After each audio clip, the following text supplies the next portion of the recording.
Retrograde करता क्या है? रेट्रोग्रेड प्लैनेट हम पे असर कैसे करता है? तो first of all, as I told you, there are 5000 theories about retrograde. अगर और दूसरी बात ये कि मेरा एक्सपीरियंस इतना है नहीं कि मैं आपको बहुत अच्छे से रेट्रोग्रेड बता सकूं, बट जो मुझे समझ में आया that I will share with you. तो बहुत लोग बहुत तरह की बातें बोलते हैं। The first and the foremost concept about retrogression is directly related to your past life. ऐसे कोई भी काम जो आपने पास्ट लाइफ में इग्नोर करते हैं, उससे रिलेटेड प्लैनेट इस जन्म में रेट्रोग्रेड होके आ जाता है।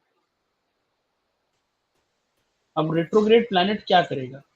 जो कर्म आपने पिछली बार इग्नोर किए होंगे ना, उन कर्म को आपसे इस बार फोर्सफुली कराएगा। ये रेट्रोग्रेड प्लैनेट इस जन्म में आया आपके। ओके, अब एक क्वेश्चन है। आप सब लोग जानते हैं कि Rahu Ketu retrograde planets already हैं, उनका वो उल्टे ही चलते हैं, ठीक है ना? तो राहु केतु को रेट्रोग्रेड कहना गलत है, मतलब Rahu Ketu basically shadow planet है और उनका वही पाथ है। और कौन से दो ऐसे प्लैनेट्स हैं जो रेट्रोग्रेड नहीं हो सकते? सन एंड मून। चंद्र और सूर्य। ऐसा क्यों? उनको प्रॉब्लम क्या है रेट्रोग्रेड होने में? क्यों नहीं होते वो retrograde? Sir they are very close to sun, वो ग्रेविटेशनल फोर्स का इसमें वो होगा। Okay, any other answer? Why sun and moon can never be retrograde? Because एक they move in higher speed. They are moving at higher speed. Okay, very good. अरे मेरी intelligent class, हर चीज तो सन के इर्द गिर्द घूम रही है, तो सन कैसे रेट्रोग्रेड? तो चलता ही नहीं है ना, तो सन वर्गीय या मार्गी तो हो ही नहीं सकता। सन हर चीज सन के आसपास ही घूम रही है। तो इसीलिए जब सब कुछ सन के ऑर्बिट पे घूम रहा है, तो सन कभी रेट्रोग्रेड नहीं हो सकता। और मून क्यों नहीं हो सकता? वो अर्थ के आसपास घूम रही है। एब्सोल्युटली, क्योंकि उसका सन से कोई लेना देना नहीं है, वो तो अर्थ के आसपास घूम रहा है। लेकिन हमारे ऋषियों ने ना एक इससे भी ब्रिलियंट रीजन दिया, और आप जब वो रीजन सुनोगे ना, तो आप ये हमारे पराशर ऋषि हैं, ये हमेशा मेरे सामने रहते हैं। तो ये बृहद पराशर होरा शास्त्र है, इनके आप पैर छू लोगे। आपको सबको शर्मा जी की क्लास में सीखा होगा कि तिथि कैसे फॉर्म होती है, हाउ तिथि how a day is form. मैं इस पर डीपली नहीं जाऊंगा, बट डे जो है ना, वो सूर्य और चंद्र के डिस्टेंस के हिसाब से या एंगल डिग्री के हिसाब से तिथि फॉर्म होती है, ठीक है ना? ये पढ़ लेना आप लोग अलग से जाके, मैं नहीं सिखाने वाला हूँ कि तिथि कैसे बनती है। तो सन और मून जब आपस में आ जाते हैं तो तिथि बन जाती है। आप कभी ऐसा मान सकते हो, रेट्रोग्रेड का मतलब क्या है? उल्टा चलना। आप ये पॉसिबल है कि अगर 24 तारीख आ गई है तो वापस से 23 तारीख आएगी? ये पॉसिबल है? दुनिया में कुछ भी हो सकता है, बट जो समय गुजर गया वो रिपीट नहीं हो सकता। तो इसीलिए सन और मून जो तिथि के कारक है ना, वो कभी रेट्रोग्रेड नहीं होगा। नहीं तो होगा क्या कि आपके पास ये शक्ति आ जाएगी कि अच्छा टाइम तो वापस घुमा देते हो। ये शक्ति हमारे पास नहीं है, ये सिर्फ किताबों में है कि टाइम ट्रैवल कर लेते। जो चीज गुजर गई वो गुजर गई। इसीलिए सन और मून कभी रेट्रोग्रेड नहीं हो सकते, बिकॉज आप तिथि को पलट नहीं सकते। अगर आज द्वितीया है तो कल तृतीया होगी, आज प्रथमा नहीं हो सकती। तो इसीलिए सन और मून को ऋषियों ने बिल्कुल हटा दिया। दी एस्ट्रोनॉमिकल रीजन इज सब कुछ सन के इर्द गिर्द घूम रहा है, इसीलिए सन के रेट्रोग्रेशन का कोई मतलब ही नहीं है। तो बेसिकली कितने प्लैनेट्स रेट्रोग्रेड हो सकते हैं?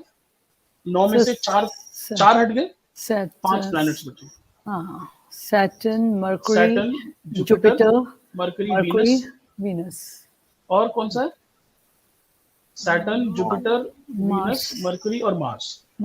यही 5 प्लैनेट्स वक्री हो सकते हैं, और कोई प्लैनेट वक्री नहीं हो सकता।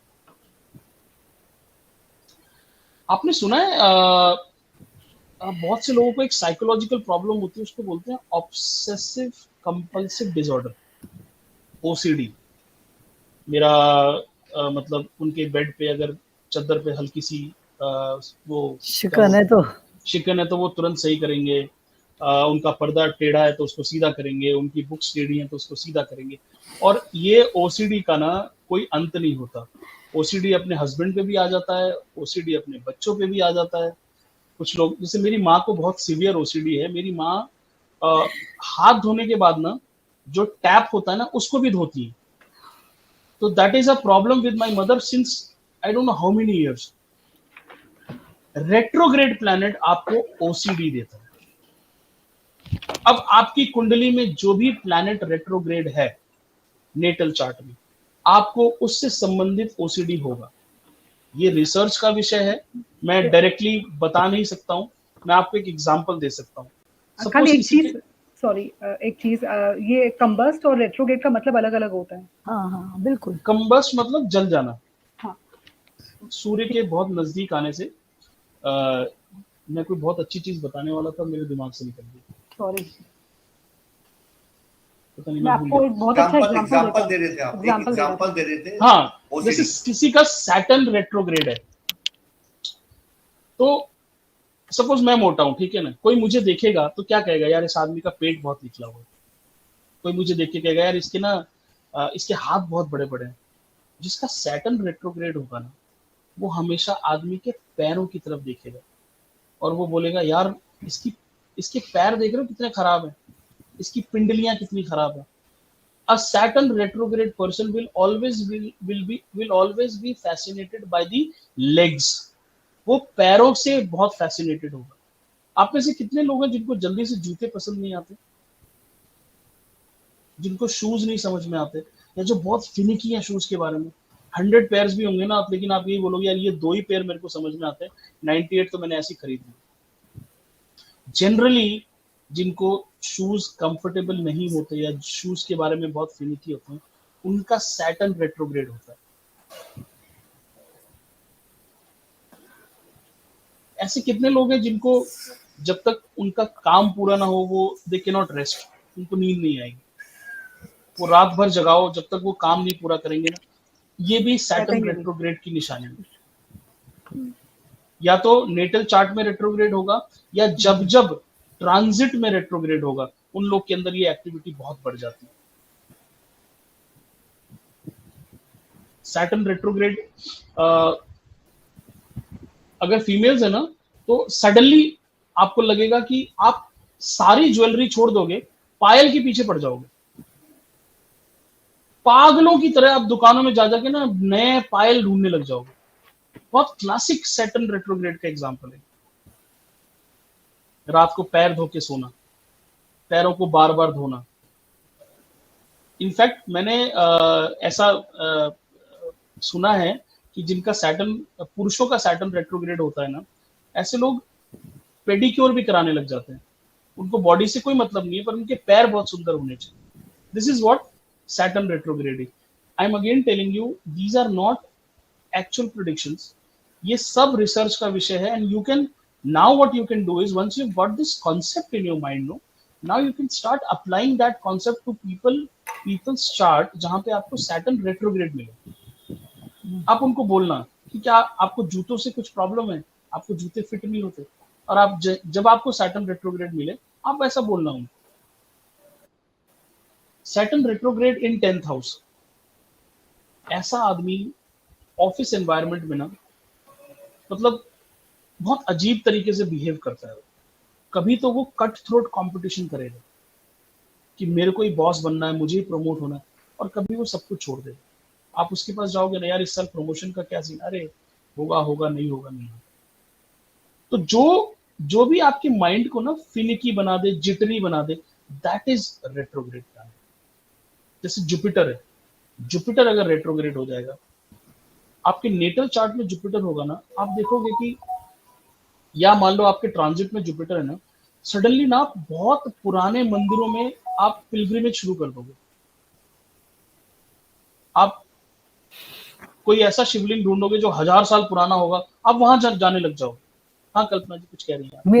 My Jupiter is retro, and seriously this is happening. This must be happening because past life में इन्होंने टेम्पल्स को इग्नोर किया होगा, इसीलिए इस लाइफ में जुपिटर रेट्रोग्रेड होके आ गया।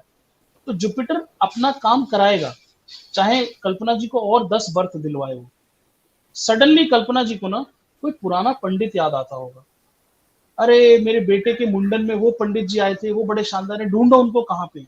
ये साईं पूछ बाबा लो की कल्पना भक्त है जी से, ये, ऐसा होगा। पूजा करती है। बहुत नहीं, हाँ। सडनली इनको ना मतलब रह रह के टेम्पल्स अचानक से इनके माइंड में, यार सर इस अभी साल मुझे घूमने का कहीं सोचते हैं क्या? अभी बोलते हैं kids are coming, will go to Varanasi, will go to Varanasi. Ayodhya. हमारा ये मतलब लाइक वेकेशन स्पॉट्स बन रहे हैं, like this. So this is her pending karma, because in the previous birth she was not very considerate about temples and priests. So in this birth Jupiter is making sure that she does that.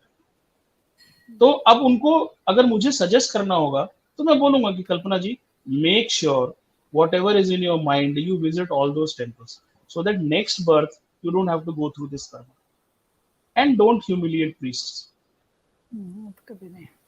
Education में क्या है, आप कल्पना जी से पूछ के देख लेना, जब से ये पैदा हुई है इनको लर्निंग से कभी सेटिस्फेक्शन मिल ही नहीं सकती। इनको खुद के.एन. राव भी पढ़ा देंगे ना, तब भी ये सोचेंगे यार मैं ना फ्रॉली से एस्ट्रोलॉजी सीख लेती। Frawley is a very big name in western astrology. किसी का मर्करी रेट्रोग्रेड है, उस आदमी के नोट्स देखना कैसे बनाता है, लाल पीला नीला करके, मतलब इतने ऑर्गेनाइज तरीके से नोट्स होगा, मतलब उसका ओसीडी ना उसके नोट्स के लिए होगा। उसको ईमेल राइटिंग देखना, आप बोल्ड करेगा, कहीं इटैलिक्स करेगा, मतलब respected sir, I hope today morning you are doing good, ये and this is in relation to your previous email dated so and, ये मरकरी रेट्रोग्रेड की ईमेल है। और नॉर्मल आदमी क्या लिखा, hi sir your job is done, मतलब एक सिंपल 2 लाइन लिख दिया, बट मरकरी जो है ना प्रॉपर ईमेल लिखेगा। हाँ जी, इसका मतलब ये हुआ कि सपोज कोई भी प्लैनेट रेट्रोग्रेड है आपके नेटल चार्ट में, तो उसके कार्य तत्व से आपका वो ज्यादा करवाएगा, ज्यादा करोगे, उसके कारक तत्वों से आपको ओसीडी हो जाएगी। वीनस रेट्रोग्रेड का एक चार्ट है मेरे पास, कभी मैं ग्रुप में शेयर करूंगा। उस आदमी ने सर ये एक्टिविटी कर रहा है बंदा, सॉरी हाँ, वो करेगा तो it's not an issue right, मतलब दैट इज बिकॉज़ ओसीडी है उसकी वजह से कर रहा है, तो हाँ वो जब ट्रांजिट में मर्क्यूरी रेट्रोग्रेड होगा ना, उस टाइम पे करेगा, फिर वो नॉर्मल हो जाएगा वो आदमी। ओके बट करेगा इज नॉट एन इशू, नहीं कोई इशू नहीं, कोई इशू नहीं। देखो करेगा क्यों, मैंने आपको क्या बताया, रेट्रोग्रेड के टाइम पे ना अर्थ के बहुत पास वो प्लैनेट आ जाता है, तो उसका इम्पैक्ट आपके ऊपर इतना ज्यादा हो जाता है कि you have no choice but to follow that planet. Okay, तो उसके कारक तत्वों को आप बहुत डीपली करने लग जाते। वीनस रेट्रोग्रेड अगर हो जाता है ना, आदमी रिलेशनशिप में ना फिनिकी हो जाता है, ओसीडी हो जाता है उसमें। जैसे आप कभी गए हो शादियों में, ऑफ कोर्स गए होगे, कई लोग ऐसे होते हैं जिन्होंने खुद खाना खाया या नहीं खाया, बट उनको इसकी ज्यादा चिंता रहती है कि मेरी वाइफ ने खाया कि नहीं खाया। वो लोगों से पूछोगे, अरे तुमने देखा अपनी वाइफ का नाम लेके कि अरे इन्होंने खाना खाया, इन्होंने कॉफी पी, इन्होंने आइसक्रीम खाई, ये वीनस रेट्रोग्रेड है। रिलेशनशिप के पीछे पागल हो जाएगा, ओसीडी हो जाएगा। एक वीनस रेट्रोग्रेड का केस है बड़ा सिंपल, 15 दिन में आदमी ने अपनी वाइफ को डिवोर्स दे दिया, चला गया, दोनों सेपरेट हो गए, म्यूचुअल डिवोर्स हो गया। 2 साल बाद या 1.5 साल बाद कहीं से वीनस वापस से रेट्रोग्रेड हुआ। जैसे रेट्रोग्रेड हुआ ना, आदमी अपनी वाइफ के लिए पागल हो गया। वो गया, उसने अपनी वाइफ को समझाया, and they are together now living in a relationship. शादी नहीं किए but married, separated, now living in a live in relationship. This is Venus retrograde. तो इसका मतलब जब ये ट्रांजिट में रेट्रोग्रेड होंगे प्लैनेट्स, तब इनका असर खुल के दिखेगा, मतलब तब आपको वो प्लैनेट अपने लिए ओसीडी करा देगा किसी न किसी प्रकार। बट नेटल चार्ट में भी रेट्रोग्रेड रहेंगे तो उनकी दशा आएगी तो रहेंगे ना वैसे। 100% Rajendra ji, 100%। This is a very good prediction. Natal chart की रेट्रोग्रेड प्लैनेट की जब दशा आएगी ना, आप उस समय आप डिफरेंटली बिहेव करने लगोगे, वो कारक तत्व आपके ऊपर हावी हो जाएंगे। सैटर्न की रेट्रोग्रेड में, सैटर्न की दशा में कहते हैं कि आदमी ना पागलों की तरह काम करने लग जाता है, अपना भी काम, अपनी वाइफ का भी काम, बच्चे का भी काम, पड़ोसी का भी काम, ऐसा हो जाता है सैटर्न का रेट्रोग्रेड। सर एक चीज देखिए, जब कोई भी in the horoscope, if any planet is seven sun से सात घर की दूरी पे हो, तो प्लैनेट जनरली रेट्रो होता है। अगर हॉरोस्कोप में हम देखें तो ओनली अदर देन मर्करी, अगर सन से वो जो भी रेट्रो प्लैनेट होंगे वो आप नोटिस करेंगे कि सन से वो 7 घर से ज्यादा दूरी पर होंगे, इधर तो 7th हाउस पे होंगे या सन से 8th हाउस पे आ जाएंगे, तो वो प्लैनेट रेट्रो हो जाता है। बिल्कुल सही कह रहे हैं। थोड़ा सा मैं इसमें हल्का सा मैं बस एक ऐड कर देता हूँ कि आउटर प्लैनेट जो है ना, वो 7 हाउस के बाद रेट्रो होते हैं, और इनर प्लैनेट जो है ना, वो 3rd हाउस के बाद रेट्रो होते हैं। हाँ वही, बस ये थोड़ा सा चेंज, आप बिल्कुल सही कह रहे हैं। बिकॉज़ द ग्रेविटेशनल फोर्स सन से दूर हो जाता है, तो वो प्लैनेट है। Your memory is serving you well man.